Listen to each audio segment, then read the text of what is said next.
Hi, I'm Mike Ungerman of the Central Florida Computer Society.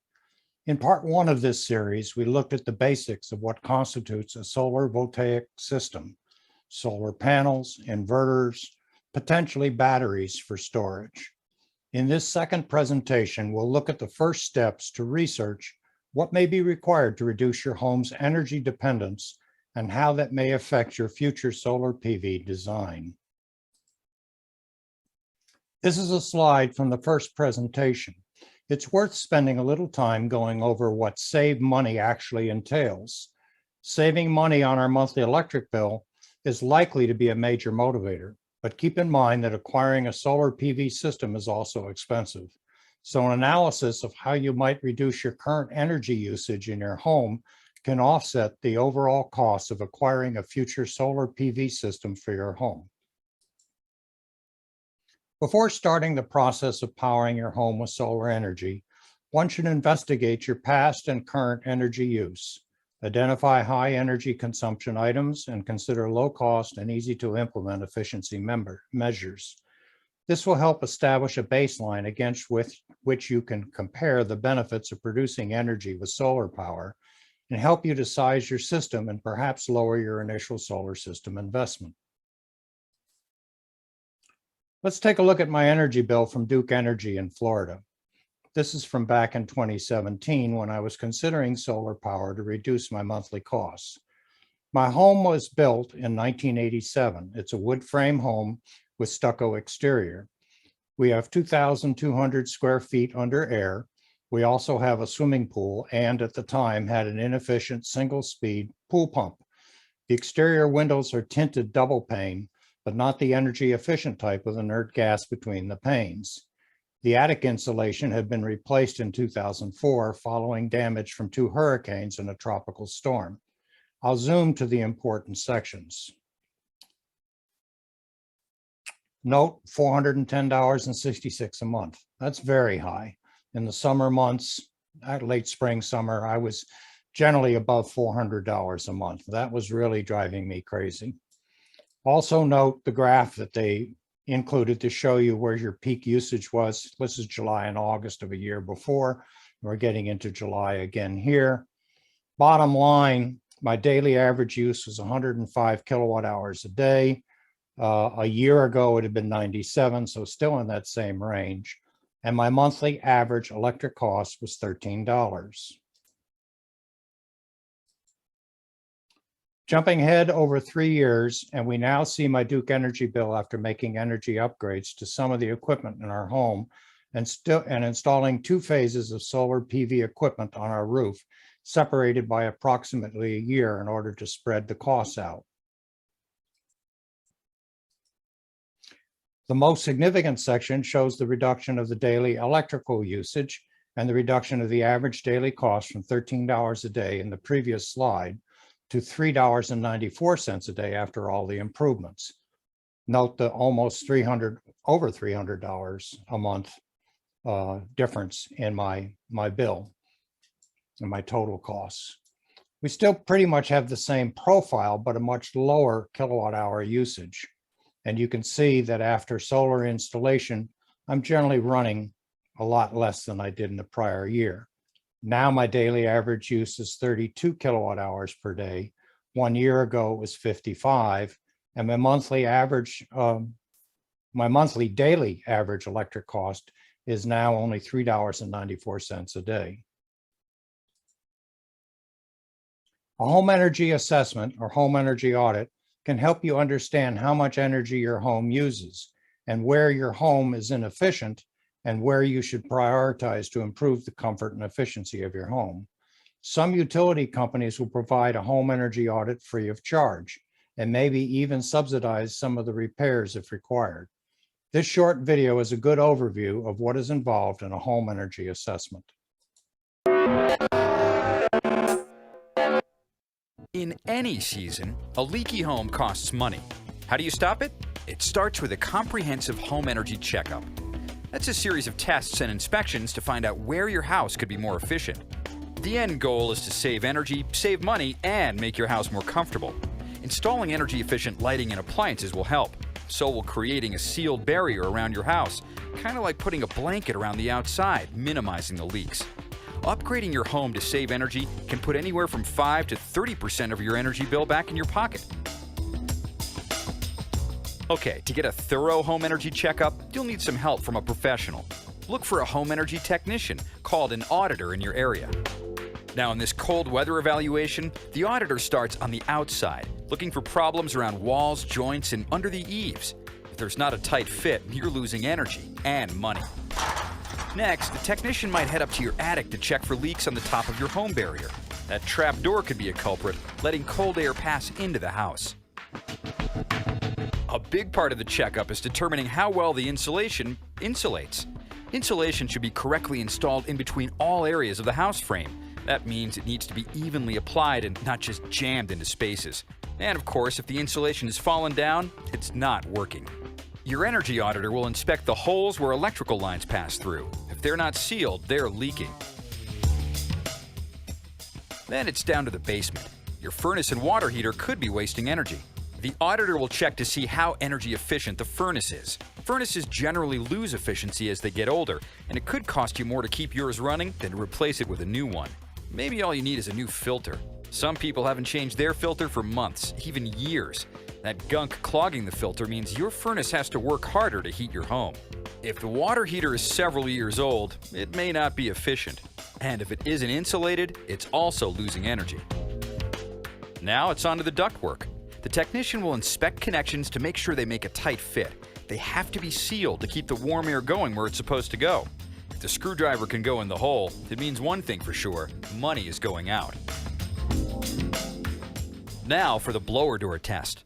The energy auditor will close all the windows and doors and anything else that lets outside air in.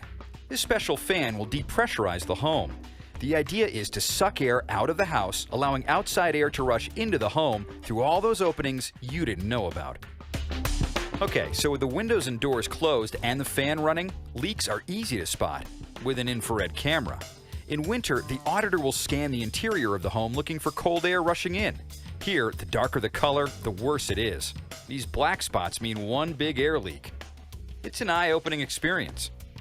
For this house, the recessed lighting fixtures are big problems. The auditor will also take a look at the kinds of light bulbs in those fixtures. If they're incandescents, they're using a lot of energy. Warm, compact fluorescents are an energy-saving alternative. So, the home energy assessment reveals ways that energy escapes your home, costing you money. The good news is, you'll have a comprehensive home energy report showing which efficiency upgrades are right for you and where to stop those pesky leaks.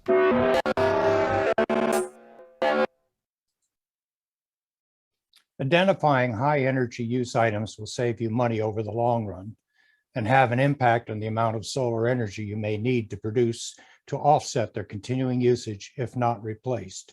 To assist you in this process, acquiring power monitoring equipment can help to isolate your high power usage items. This can be as simple as an inexpensive watt meter or as extensive as a system like the Sense power monitoring system that installs in your power utility panel.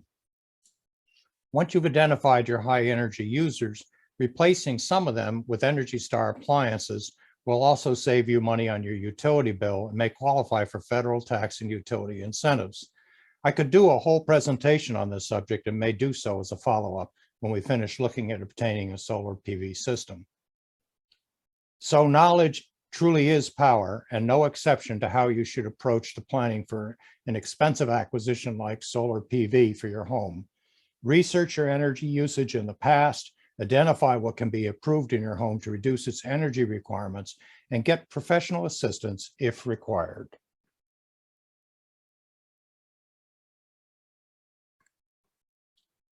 It's the summer. The grandkids are coming, or in some cases, the great-grandkids are coming, and we get to spoil them. Isn't it fun being grandparents?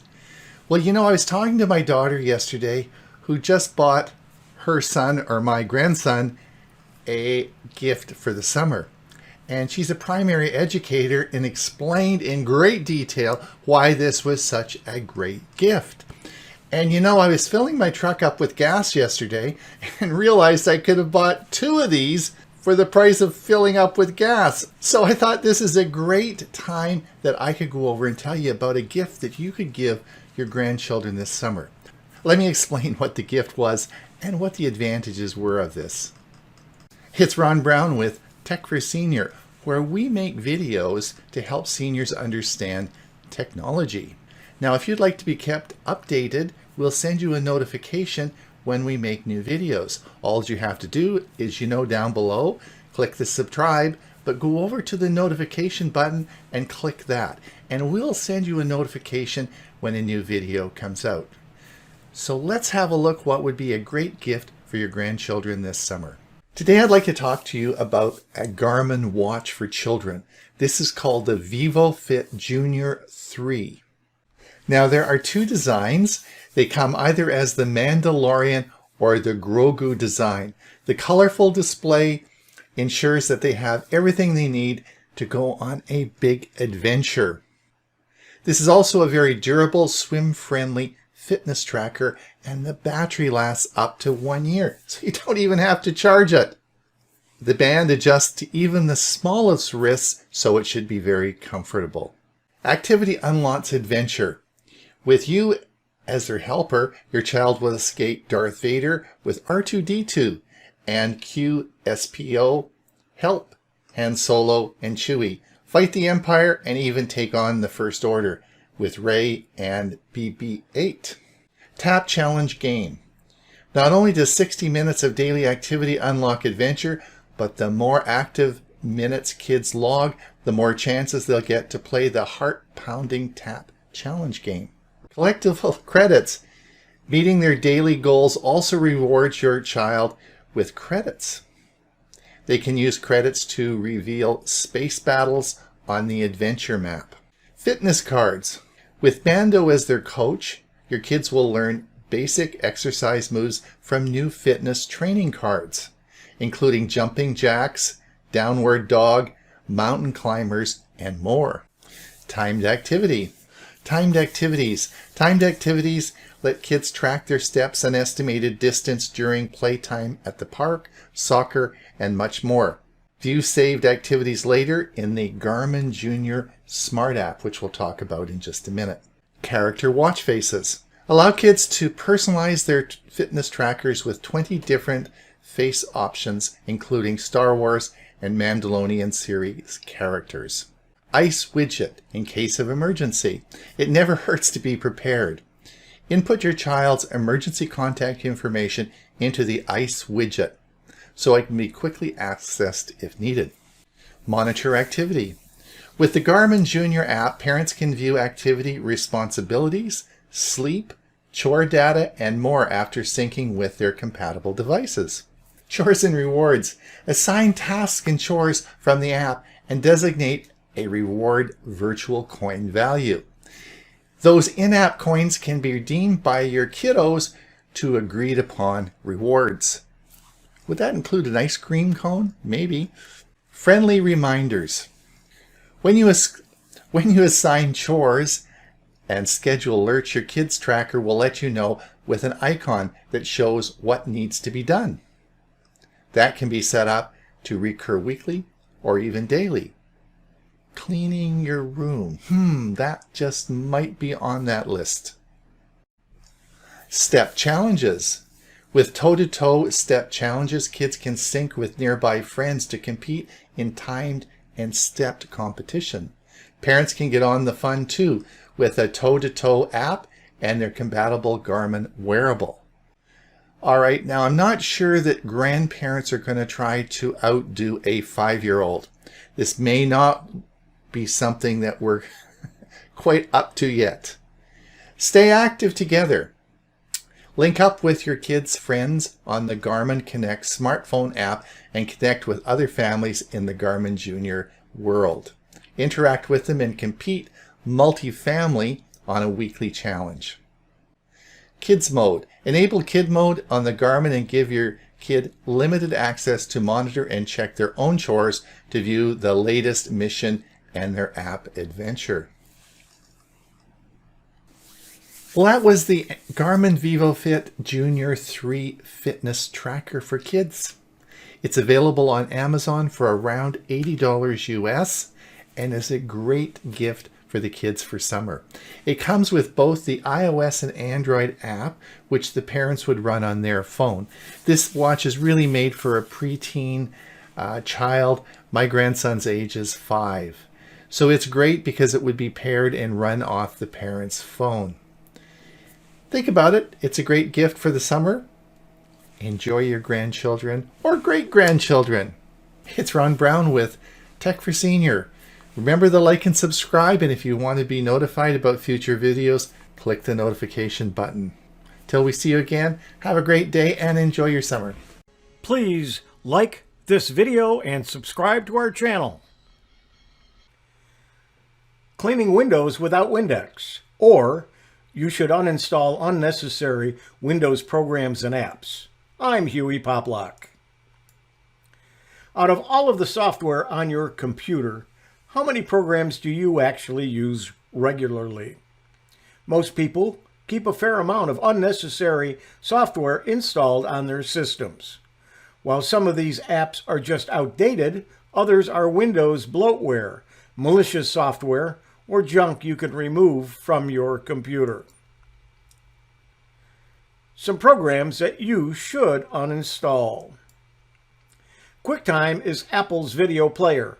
While it's still a current program on Mac OS, the company hasn't supported the Windows version since 2016.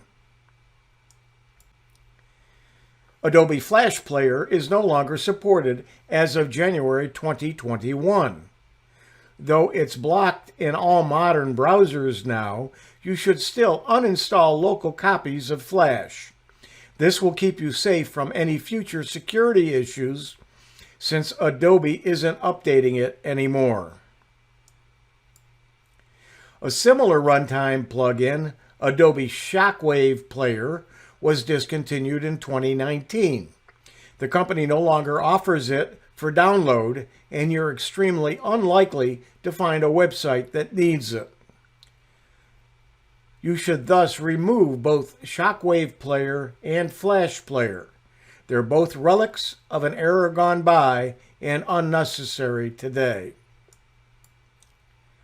Java is another media runtime, and it includes two components, Java on the desktop and the Java plugin for browsers, which is notorious for having security problems. Though it was once fairly common, very few websites use it today. Currently, under 0.2% of websites use Java. Now, we're not talking about JavaScript. This is Java. Modern versions of Chrome and Firefox don't support it, which means that Java is less of a security problem than it once was. Unless you're an Android developer or use some specialized software that relies on Java, you should uninstall it. You'll probably never notice a difference. Silverlight is a web framework similar to Adobe Flash that once enabled rich media content in your browser. Years ago, these plugins were necessary on a lot of websites. But now Silverlight has been discontinued and is no longer useful. Fewer than 0.3% of websites use Silverlight as of early 2022. Modern browsers don't even work with Silverlight. Chrome and Firefox haven't supported it for years. While toolbars were once a far more prevalent problem, modern versions of Chrome and other browsers have thankfully fought back and most eradicated them. However, spam extensions are still in the wild. Users would clutter their browsers with all kinds of toolbars, as you can see on the screen. The purpose of Coupon Printer for Windows is to provide access to deals from coupons.com. However, since this software is typically found bundled in with other programs, chances are that you didn't want to install it in the first place. If you're a diehard coupons.com user, you can leave this one installed so you can access its discounts. Everyone else should uninstall this program and use another coupon site that doesn't require installing anything. Not all versions of the program are safe. Coupon Printer is installed by the users, whether it is done knowingly or not. Often, this type of program is offered through advertisements or bundled with other software, leaving the user puzzled where this software came from. Unfortunately, some free downloads do not adequately disclose that other software will also be installed, and you may find you have installed Coupon Printer without your knowledge. You should always pay attention when you're installing software, because often a software installer includes optional installs. Be very careful when you agree to install. Always opt for the custom installation and deselect anything that's not familiar, especially optional software that you never wanted to download and install in the first place. It goes without saying that you should not install software that you don't trust. To remove apps in Windows, go to Setup, Apps, Apps and Features. Wait for the page to load. As you can see, I have 219 apps installed. Note that I have 2 versions of Camtasia. I'm ready to install even a new version, 2022. I also have Candy Crush Friends, which I have never used, nor will I. It's time to uninstall Camtasia 2020 and Candy Crush Friends. I click the 3 dots on the right next to the app that I wish to uninstall. When I do, I get a dialog box that gives me some choices, including uninstall. I click that and follow directions. Candy Crush Friends was last updated on June 23rd, 2022, just days ago. I have auto update on for apps in the Microsoft Store. That is an on-off switch in the store that covers all store apps. Some people wish to use a third-party uninstaller. The most popular is Revo Uninstaller. Other than the Pro version, they have a free version and a portable version. The portable version does not need to be installed. The advantage to using a third-party uninstall program is that it may remove parts of the undesired program that the Microsoft Uninstall feature misses. Cleaning Windows without Windex, or you should uninstall unnecessary Windows programs and apps. I'm Hewie Poplock.